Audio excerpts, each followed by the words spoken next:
And it looks like they're about to have a news conference. You see Commissioner Bethel right there approaching the media. We are expecting an update from police. I think we're going to tune in to the commissioner now to get that update. Let's take a listen. Okay. We're very fortunate today that we did not have more individuals shot and anyone killed. I mean, so I'm extremely proud of the men and women who continue to serve in this department and the actions they took today. I just continue to be so proud of them, as well as those individuals who were in the park who grabbed kids and got them out of harm's way. It was a collective effort today for those who are attending the event, as well as our police officers to be able to minimize the number of incidents that we had. What we do know, and it will change, and it may change significantly, and so we're going to be very broad in our conversation today. But at 2:30 today, there was an after Ramadan celebration here at the park. We had about 1,000 individuals out there, and things were going well. We had a detail assigned to this event, and they were working the outsides. During that time period, they were writing tickets. There was tickets. Cars were parking on the gas station behind us, and they were writing tickets. At some point, they hear a large volley of gunfire. They say approximately 30 gunshots. What we do know is there appear to be two factions within the park who are now exchanging gunfire. As the officers start to deploy into the park, they observe 3 males and a female running, and they stop those individuals, and we recover 4 weapons. At that same time, we have one of our officers who was assigned to the area engage a 15-year-old male who has a weapon. She fires, and that male receives a gunshot to his shoulder and his leg. The officer secures that weapon and then transfers that child to the hospital.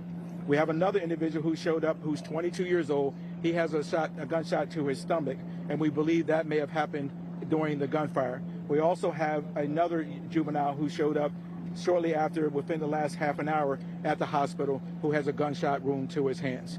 And so in total, we have 5 individuals under arrest, 4 who were carrying weapons, as well as the individual that our police officer fired and struck, as well as an individual adult. That's the numbers, right? So that's the numbers in total. So that's what we're. 5 arrested. So we have a total of 3 males and a female who were arrested carrying a weapon, and then we have another individual that's 15-year-old who was shot by our officer. We covered a weapon in that scenario as well, for a total of 5. Three now. We now have 3 individuals shot, 1 by the police officer, 1 we believe in the exchange of gunfire, was unknown and not determined now, the juvenile who was shot in the hand, but we do know that they were here at this event. What do you want to say to the folks out here, obviously, who are, as you know, concerned and can't believe this happened at such a spiritual spot and place? Well, listen, I walked through this event, and we know that the majority, 99% of the individuals at this event are good people who wanted to have a good time. And once again, we have young people engaging in gunfire who just really destroyed the sanctity of what happened. There was a gentleman who I was walking by who said, you know, we have to learn how to love each other, and he was really frustrated. One thing I do know, the mayor was on location, as many of you saw, to come down here not just to support us, but to also support the community. She is actively engaged now in reaching out to our Islamic community to make sure that they have all the supports they have. Immediately after this incident, I contacted her as well, and we were able to bring support services. So we do have support services at our recovery center over here at the Claire Muhammad school, to be able to have trauma services there. But the mayor, clearly has sent her message to the community how important it is for her to be on location, and she knows that we're here to support them. We would ask, though, at this time, that anyone has any information, that they would call 215-686-TIPS or call our homicide division. We did not have a homicide in this situation, but considering the magnitude of the situation and their capacity to deal with, we have our homicide and our shooting investigation team working collectively on this. We asked them to call 215-686-3334. 2 weeks ago, you had a panel, and you were talking about the study you were finding that young people were often shooting around the time that this happened.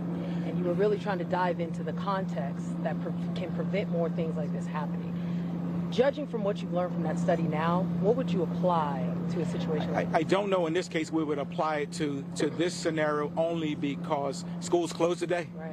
And so because of the holiday, and in this situation, until we get the true understanding of what the context over here, we won't be able to answer that. Clearly, the data shows us the types of incidents that I shared previously, what's happening after school time. I don't know if this translates into this scenario here, just because of the dynamics and the way it played out today. And Commissioner, as far as injuries, was there also a child that was hit by a vehicle? I do apologize. Yeah, so unfortunately, during our large response, at the time when we were responding, there were multiple calls coming over the air. For those of you know, we have our assist officer. I think we went to 3 or 4 assists in this, and we had large portion of the city deployed. Unfortunately, during this incident, one of our patrol wagons struck a young child, and she recovered a fractured leg in that scenario. And clearly, we send our prayers out to her and her family. That is not our intended purpose, and we will make sure we'll be following up with her and her family to let them know that. And we also heard reports somebody had a heart attack, that maybe that was running like during the commotion. I don't know. I mean, it is one of the most traumatic situations. I was able to take a quick glimpse of the film, and just to see the mass of people running away from the park. Clearly, I'm sure there may have been some kind of underlying medical issues that may have resulted from that, but we have no information at this point that anyone suffered a heart attack that was transported from here by us or rescued to the hospital. Commissioner, do you have anything like that? We have no information on the car involved at this point. Commissioner, do you have any message for parents if these young people were involved in a shooting, minors? Is there any message to parents looking after kids who are wrapped up in things like this? Well, listen, I've made this message multiple times about parent engagement and their responsibility in all of this. If you're not engaged with your child and trying to figure out what they're doing, where they're hiding the guns in your house, and the activity involved, then you're not doing your duty, right? And so that it may not even a parent. We have to understand that many of our kids are being raised by second generation and grandparents who don't have the capacity oftentimes to do the things that we ask them to do. But we always are going to lean on a true adult to be able to engage these young people. But the stuff we see out here, I mean, the guns that we're recovering, I think we're in a totally different process now. Can't make excuses for all of these kids. Some of them are out here actively engaging in gunfire, actively wanting to be involved in shootings, and want to, and as you see today, do that. And there's no zero tolerance for that. Right, and we're not going to make any excuses for that, and we're going to do everything. We now have 4 in custody, and we'll be looking for those others that were involved. And what can you just, for clarity's sake, the event where in the park that was going on has been described to us separate from the incidents that happened on the street with the shootings? Or well, it's all. I mean, we don't have any disconnection of the two. We have the incident. Our showcases are in the park. So there's not the incident was happening as a result of the celebration that was going on. Not that the celebration caused it. Individuals coming, it was a public event. Anyone can have access to come into this event. So it was not a ticketed event. And so clearly we had some individuals who decided to use this as a way to, I mean, just like anything else we see. When we see individuals who are beefing and going at each other, oftentimes they don't care where they see each other at.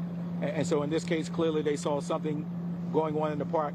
What that was, it caused 2 factions to start to pull out guns and shoot at each other.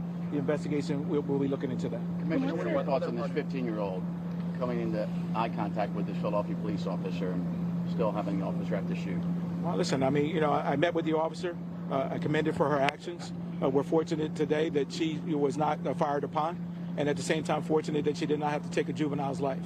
But the bravery that she displayed and the valor that she displayed by taking not only engaging the individual, but also recognizing that she had a child in front of her and did her due diligence to put him in their car and transport to the hospital is a testament to the men and women who work for me, and I applaud her efforts and the work that she did. And to be clear, so the 15-year-old shot at the police officer? No, we did not. No.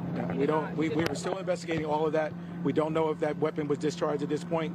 I do not want to get into the police shooting part of it. What I can tell you is that my officer did shoot that juvenile 2 times, 1 in the shoulder and 1 in the leg. As far as any other information related to that, we will not be providing that at this time. Yes, all the people, the individual shot in the stomach, 22-year-olds in stable condition, the 15-year-olds in stable condition. other partners working with yours? Other partners working with yours right now on that investigation? No, we always engage our partners. Commissioner Benoit is here. We will always engage our federal partners. ATF was already on the ground with us. FBI, the district attorney's office is here as well. All the partners that we are customarily have seen us actively engage with are on station here to support us in every effort we need. Commissioner, Five or 4 in custody? We have a total of five in custody. 5. vehicle. Yes. Before you walk away, can you break that down one more We have time? three. 5 We arrested. have three men. males and 1 female who we arrested as they exited the park, pursued them, and recovered a total of 4 weapons from them. We have a fifth individual arrested. That is a 15-year-old juvenile who was shot by police, and we recovered a gun in that scenario. So we have a 15-year-old. total of 5 individuals in custody, and we have a total of 5 guns. 15-year-old who was shot by the officer That's correct. is in stable condition. That is correct. Shot in the shoulder And the leg. and the leg. That's correct. And there was a gun found on that team. The gun. Yeah, he had the gun. She saw the gun. She's got it. Any words about the safety plan? I think we will move on from that. I mean, at this point, we're going to deal with the situation here, and we'll discuss that at another time. But thank you for that question. I think we had 3 juveniles and maybe 1 adult out of that grouping of 4. 3 juveniles and 1 adult out of the group of 4 that we recovered 4 guns. All right, we're going to end it there. Listen, I appreciate you guys, and we're going to move on.